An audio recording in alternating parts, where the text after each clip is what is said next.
Good morning everyone. आज हम पढ़ेंगे ग्रुप, जो सोशल साइकोलॉजी का टॉपिक है। तो सबसे पहले हम इसको एक एग्ज़ाम्पल से शुरू करते हैं। आप सबने सुना ही होगा, जो प्रेसिडेंट जो यूएसए के पुराने प्रेसिडेंट है जॉर्ज डब्ल्यू बुश, उन्होंने इराक़ पे अटैक करने का डिसीज़न लिया था, जिसे ऑपरेशन इराक़ी फ्रीडम कहते हैं। तो वो बहुत ही कंट्रोवर्शियल डिसीज़न था। वो बिल्कुल ही वो डिसीज़न फेलियर प्रूव हुआ था, फिर भी प्रेसिडेंट जॉर्ज डब्ल्यू बुश ने अपने ग्रुप के साथ उन्हें लिया था, और भी बहुत सारे लोग थे। तो वो क्यों हुआ था? वो इसलिए ही हुआ था क्योंकि ग्रुप की बहुत ज़्यादा ताकत होती है। ग्रुप बहुत ही कोहेसिव होता है, और ग्रुप कोहेसिवनेस होती है कि मतलब जो भी आपको डिसीज़न लेना है, बहुत एक्सट्रीम डिसीज़न ले लेता है ग्रुप, और लीडर को प्लीज़ करना होता है। तो ये इस एग्ज़ाम्पल से हम जान सकते हैं कि सोशल ग्रुप्स का क्या इन्फ्लुएंस हो सकता है। ग्रुप एक इंसान की वो ताकत नहीं होती जो एक ग्रुप की ताकत होती है, और ग्रुप कैसे बहुत ही हाई लेवल तक इन्फ्लुएंस कर सकता है, या बहुत ही ऐसा कोई डिसीज़न ले सकता है जो कि रॉन्ग होता है। ग्रुप क्या होता है? सबसे पहले हम डेफिनेशन देख लेते हैं। ग्रुप, टू और more people who interact and are interdependent in the sense that their needs cause them to influence each other. Group दो लोगों का भी हो सकता है। ग्रुप कभी भी एक इंसान का नहीं हो सकता। आपको एटलीस्ट दो लोग तो चाहिए ही चाहिए ग्रुप के लिए, और दो से ज़्यादा का भी हो सकता है, जो एक दूसरे से इंटरैक्ट करते हैं।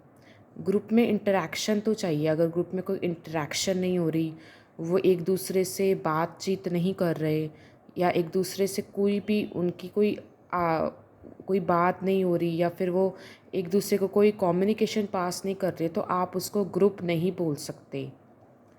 और वो इंटरडिपेंडेंट होता है। इंटरडिपेंडेंट मतलब कि वो एक दूसरे पे ही डिपेंडेंट होते हैं अपनी नीड्स के लिए।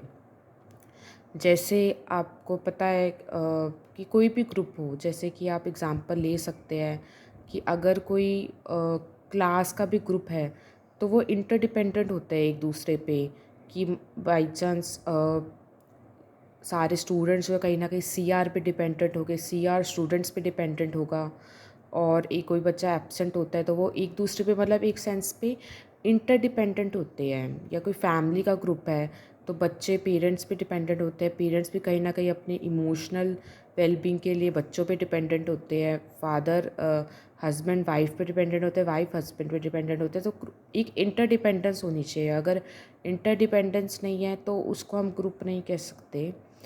तो एक तो उनमें इंटरेक्शन होनी चाहिए, कि जैसे फैमिली बात करती है, या फिर अगर हम एक कंट्री नेशन को भी ले तो वो भी एक दूसरे से बात करते हैं, तो उसको भी हम कह सकते हैं। In the sense that there needs cause them to influence each other, कि इस सेंस में कि जो उनकी नीड्स है वो एक दूसरे को इन्फ्लुएंस करें। कि जैसे अगर हम मान के चले कि जैसे इंडिया एक कंट्री है, वो पूरा एक ग्रुप है, तो उसके अंदर स्टेट्स है, तो स्टेट्स जो है वो एक दूसरे को इन्फ्लुएंस कर सकती है। तो वो उन सब की नीड्स है।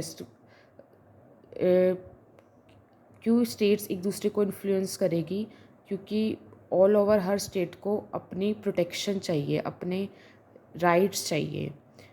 तो मतलब एक तरीके से जो एक ग्रुप होता है, उसमें हर एक इंडिविजुअल मेंबर की कुछ ना कुछ नीड्स होती है। तो वो तभी उस ग्रुप में होते हैं कि उनकी अगर नीड्स पूरी होगी। अगर वो नहीं होगी तो ग्रुप वो छोड़ देंगे। जैसे कि अगर हम बात करें कि जैसे अगर हम कोई नया एग्ज़ाम्पल ले सकते हैं। सपोज़ हम कोई कोई भी न्यू एग्ज़ाम्पल ले सकते हैं कि सपोज़ कोई लोग हैं, वो बस में ट्रैवल कर रहे हैं, तो वो भी एक तरह से थोड़े टाइम के लिए ग्रुप है। तो वो उनकी हर की अपनी एक नीड है कि उनको एक जगह पे जाके पहुंचना है। अगर उनकी वो नीड पूरी होगी तभी वो उस ग्रुप में, अदरवाइज़ अगर किसी की नीड ही ना हो ट्रैवल करने की तो पहुंच ही नहीं सकते। या फिर या फिर अगर हम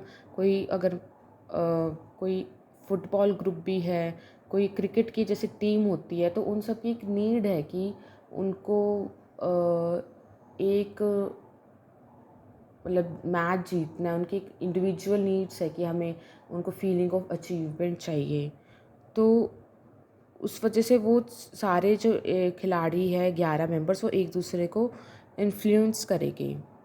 तो ये डेफिनेशन सबसे इम्पॉर्टेंट है कि ग्रुप या तो 2 लोगों का होता है या 2 से ज़्यादा लोगों का होता है, जो एक दूसरे से इंटरेक्ट करते हैं और जो इंटरडिपेंडेंट होते हैं, इस सेंस में कि वो एक in the sense that there needs cause them to influence each other, कि जो उनकी नीड्स है वो एक दूसरे को, जो उनकी नीड्स है वही उनको एक तरह से मोटिवेट करती है कि वो एक दूसरे को इन्फ्लुएंस करे। अगर कोई नीड नहीं होगी उनमें, तो वो ग्रुप का मेंबर नहीं बनेगा। हर इंडिविजुअल मेंबर्स की कोई नीड होती है, और वो नीड्स ऐसी होती है कि वो उनकी खुद नहीं पूरी हो सकती, वो दूसरे को ही पूरी करनी पड़ती है।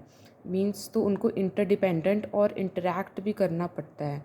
जैसे कि वहीं जैसे कोई भी एग्ज़ाम्पल हो, जैसे हम इंडियन क्रिकेट टीम में का ही एग्ज़ाम्पल लिया, तो वो ऐसी उनकी अगर नीड है, अगर एक इंडिविजुअल मेंबर की नीड है कि उनको पूरा देश को, पूरी कंट्री को जिताना है, तो वो एक एक मेंबर से तो वो तभी पूरी होगी अगर वो आपस में कोऑर्डिनेट करके चलेंगे। अगर वो इंटरैक्ट नहीं करेंगे, हर एक मेंबर को पता है कि अगर दूसरों ने भी अच्छा नहीं प्ले करा तो मेरा भी नुकसान होगा, कि मेरी भी team हारेगी।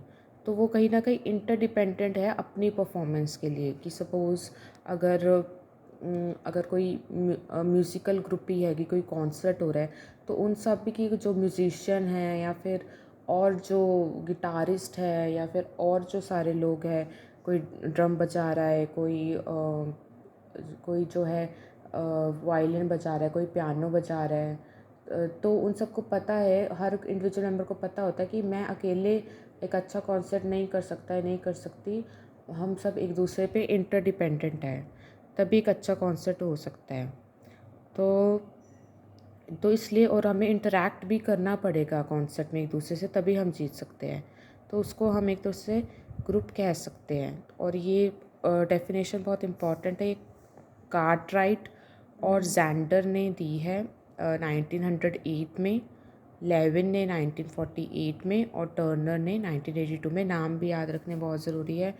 Cartwright and Zander 1968, Lewin 1948, Turner 1982।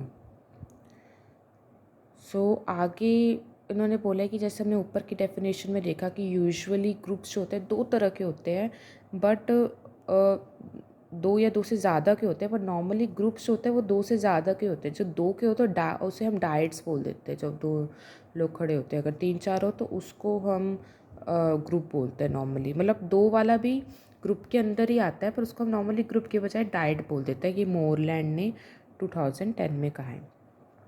People are for common purpose their example, लोग भी जो है वो एक कॉमन पर्पस के लिए वहाँ पर होते हैं।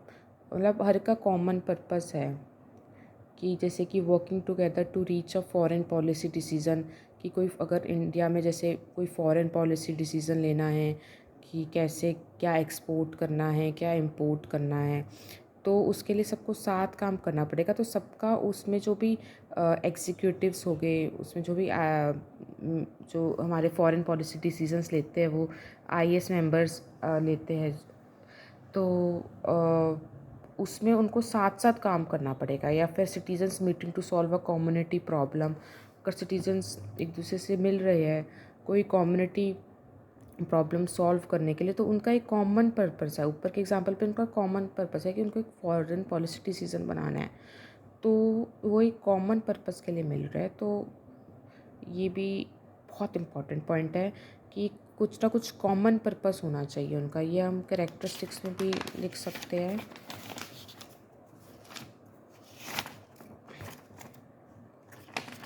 और एग्ज़ाम्पल हम जैसे ले सकते हैं कि ग्रुप के और भी बहुत सारे एग्ज़ाम्पल्स होते हैं। जैसे फैमिली भी एक ग्रुप है।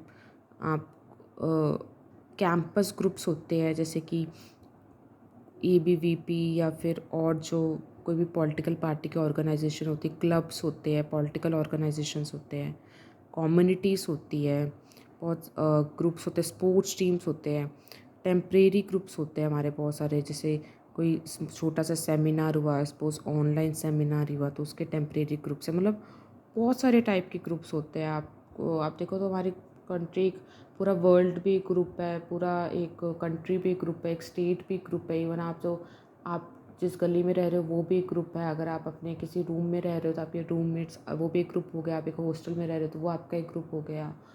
तो ग्रुप मतलब एक आप किसी भी लेवल पे आप ग्रुप में कह सकते हो। कोई पर्सन एक रूम में रह रहे वो भी ग्रुप है, या फिर क्लास में टीचर स्टूडेंट्स है तो वो भी ग्रुप है। तो ग्रुप काफ़ी लेवल्स तक है। तो बस यहीं तक था। अगला, और इंटरडिपेंडेंट होता है और सारे एक दूसरे को इन्फ्लुएंस करते हैं। तो यहीं तक था। Thank you so much.